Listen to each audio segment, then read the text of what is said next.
Scandal number 1, where the only mystery lies in why we're not fixing it. If you were to design an almost perfect anti-brain learning environment, it would look something like this. And if you were to design an almost perfect anti-brain working environment, it would look something like this.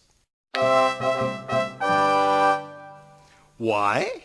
Because tiny proteins called BDNFs are actually created when you exercise and act like miracle grow for your brain. Brain rule number 1, exercise boosts brain power. So, this is your child's brain in the classroom. This is your child's brain on the playground. At least if he's moving. And likewise, this is your brain at work. And this is your brain walking to work. Let's look at that in the actual setting. Here are your kids in the classroom.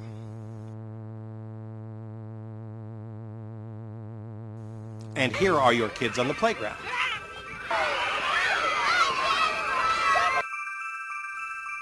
And, once again, here is your employee at work, and here is your employee on the way to work. The problem lies in the fact that we measure distance today in terms of the space between the refrigerator, bathroom, and couch. Says Robert Hutchins, "Whenever I feel like exercise, I lie down until the feeling passes." Our ancestors, on the other hand, walked an average of 12 miles a day, and hence the brain developed as a survival organ that was designed to solve problems in an unstable environment in almost constant motion. If our ancestors had laid around, well, let's just say that evolution didn't favor the sedentary types. So, what are we to do? Well, if I were an employer, I would want this brain working for me instead of this one.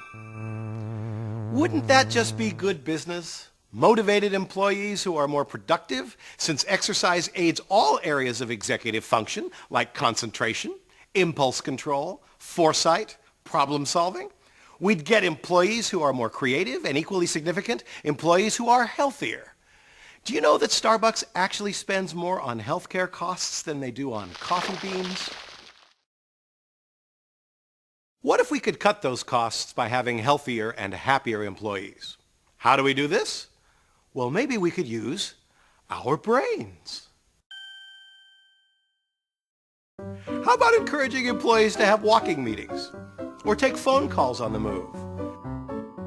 You can create a treadmill conference room or a moving workstation where you could do your emails while you exercised. Or try a lower tech solution. Or mix it all together and get creative. We still don't know much about how the brain works, but the little we do know suggests that the way we behave at school or at work needs some serious rethinking.